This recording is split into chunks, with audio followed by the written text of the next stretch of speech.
Zombie tactics today with the second part of my series on shotguns, which we began in the first part, Christopher Walken and the art of the boomstick. No impersonations of celebrities today, just some talking about shotguns.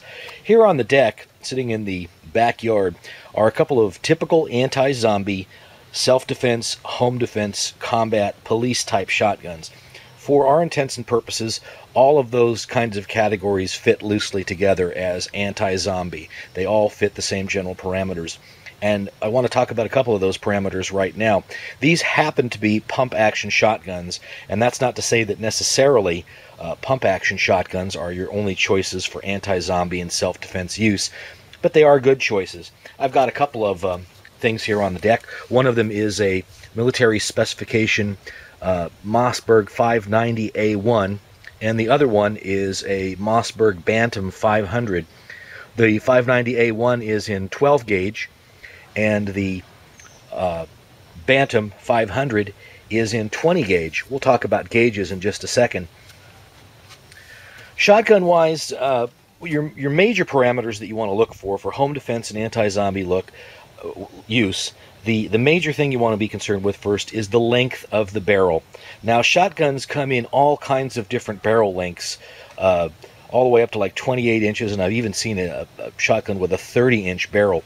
In most cases, by the time you get beyond about 20 inches, you're talking about a shotgun more suited for hunting use as opposed to self-defense use. And that's just because as your barrel gets longer, you do get some greater accuracy and some greater range so far as how much range your ammunition will have stopping power, killing power, or maintain velocity.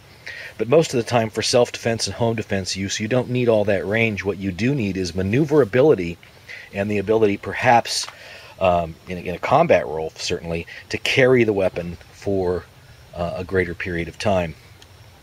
For that reason, most of the time, combat shotguns are under 20 inches, and anti-zombie shotguns will assume are the same thing. The sort of typical length for the barrel is 18.5 inches. That's because there's a legal limit at 18 inches, below which you've got to get some special legal paperwork and some other things. And the manufacturers just sort of, as a rule of thumb, they go ahead and make them 18.5 inches, that half inch is just being a margin of safety. So 18.5 to 20 inches is your typical length for the barrel of a combat or anti-zombie self-defense shotgun, at least according to Emma the Tactical Rat Terrier. Thank you, Emma, for your assistance in this video.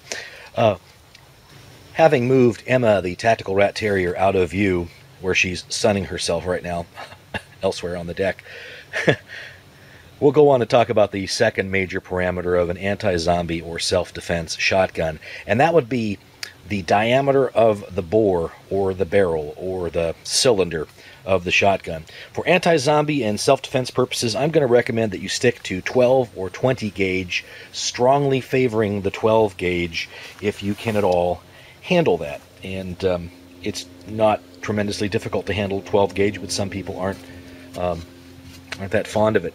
What we're talking about here is how big the barrel is around. There's the 12 gauge barrel or cylinder, and here, picking up the Bantam Mossberg, you'll see that there's a little bit of difference in the size. The term gauge comes from the concept of how many lead balls it takes, the diameter of that barrel, to make approximately 1 pound of lead balls. That's why as the numbers go down, the size gets bigger. Obviously, it's going to take fewer balls that big around to make 1 pound than it would this size. 12 gauge takes approximately 12.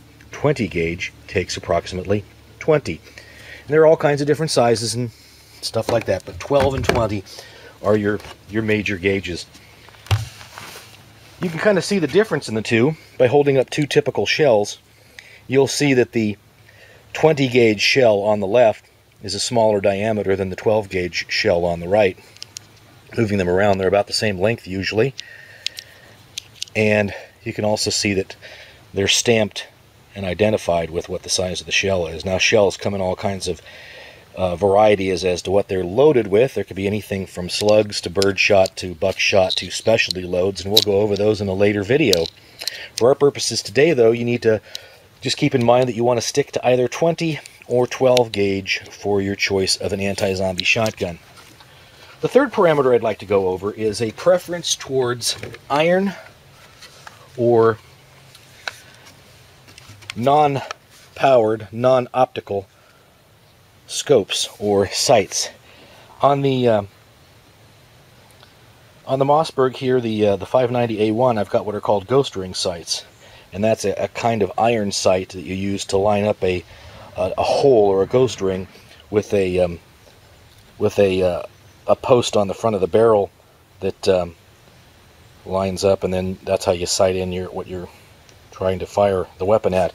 On the Mossberg 500 20 gauge here, we've got another kind which uses what are called beads, and there will be one or more beads on the barrel that you line up along the barrel to sight in whatever you're shooting at, and when those are lined up, then you're assumed to be on target.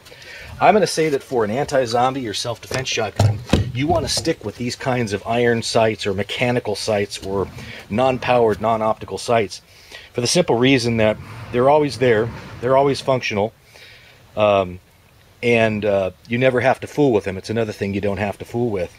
Those are the basic parameters that we're going to say are common to all anti-zombie, anti-bad guy, self-defense or combat or police shotguns for the purposes of our parameters that we're laying out in this series.